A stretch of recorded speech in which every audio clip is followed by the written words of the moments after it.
Warning.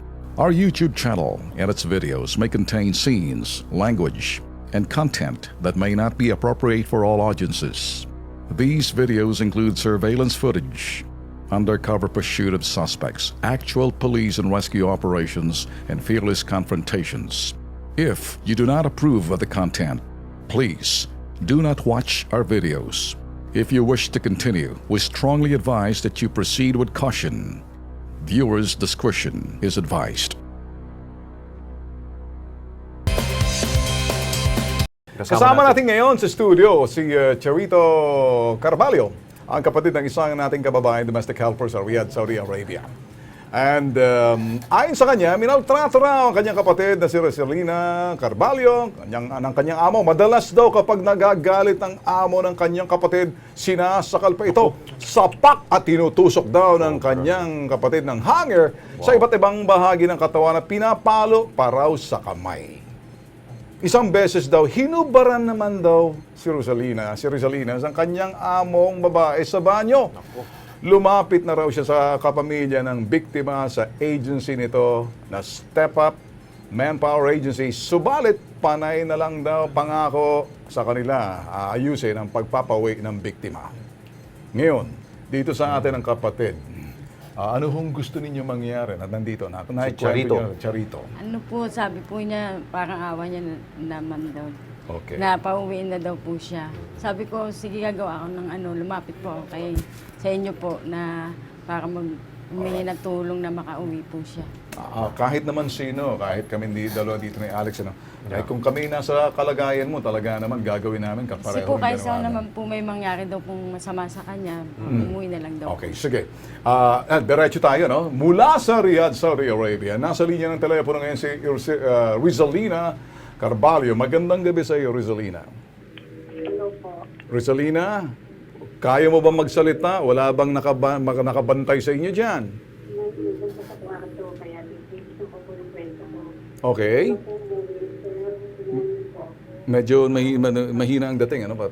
Pakilapit lang sa telepono, Lisa, Rosalina.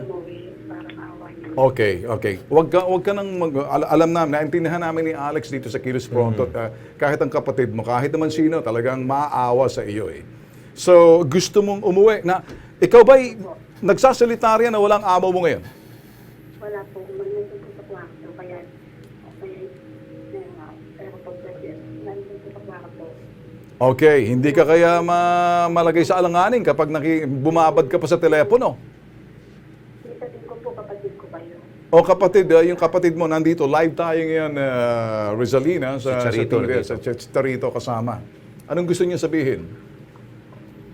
Gusto ko lang po makauwi kasi natatakot ako dito.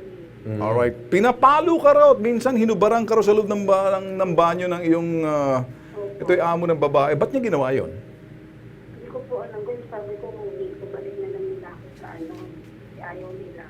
Hindi kaya nagsiselos lang siya sa iyo, Rosalina? Po, kasi nagpapabalik ako, nag-aaway kami. Nagpapabalik na ako sa, hindi ko mabanggit yung kasi Gusto mo na talagang umuwi? Oo. Okay. May tanong ako, Ben. Sige. Rizalina, ilang taong ka nang nagtatrabaho dyan sa lugar na yan? Ito po, mag-limang buwan yung 5 buwan. Dalawang buwan na. Alright. 5 buwan, okay. Pero yung sweldo naman, itong amo mo, okay naman magbayad ng sweldo mo? Hindi po. Hindi rin. Talaga may problema talaga amon mo. Okay, mabilis ka. Rosalina, diyan ka lang. Pakinggan mo kung narinig mo kami. No? Sa linya natin ngayon para solusyon sa problemang si Josephine Tobia ng OIC ng Advocacy and Social Marketing Division ng OWA. Magandang gabi sa iyo, Ma'am Josephine. Ma'am Josephine? Hello, Ma'am Josephine. Alright, so ito, kakaproblema. Diyan ka pa rin ba, Rosalina? Andiyan ka pa?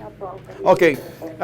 Naka-live tayo ngayon sa Kilos Pronto sa PTV. Ano? Naririnig lahat, naririnig yung iyong sinasabi. Sa telepono, nandito yung kapatid mo ngayon.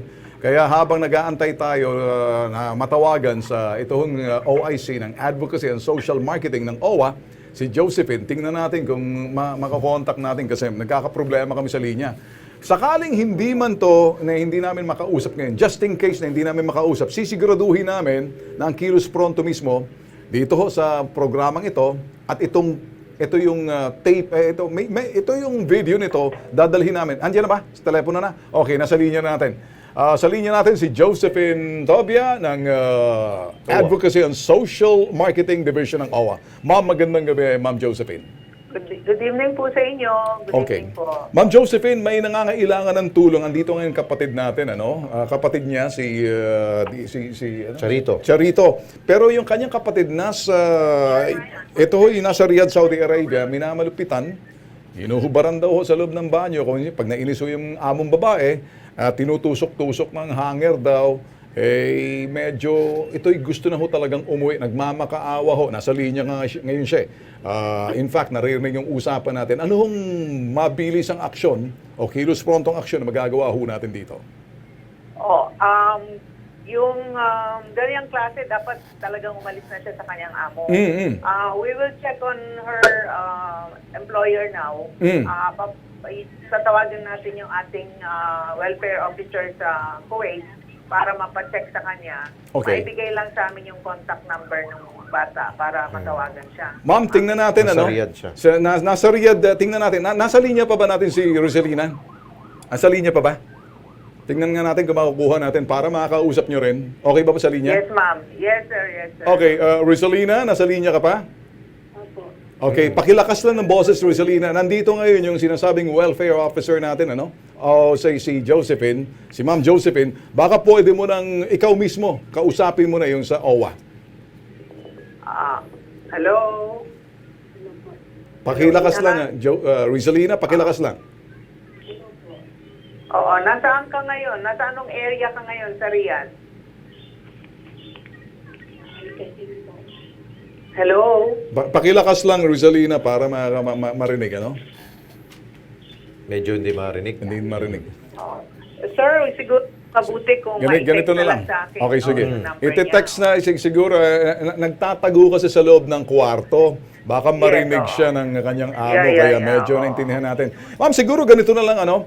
Tutulong ho kami, kasama ho yung kapatid. Total, nandito naman ho. Nakikita niyo, nahihirapan siya magsalita kasi nakatago sa kwarto. Baka mabuking pa to.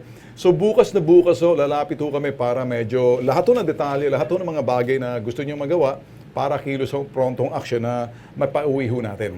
Makakatulong ho Sige kayo. po. Oo. Sige. Ma'am Jocelyn, yung Yes. pong yung kanya pong agency na Step Up Manpower Agency, ay ang hirap pong tawagan at ayaw sagutin ang aming pong mga tawag. Baka pwede ho ninyong pukpukin ang mga ulo nito at para sumagot po at makatulong rin po sa pagpapauwi kay Rizalina, ma'am.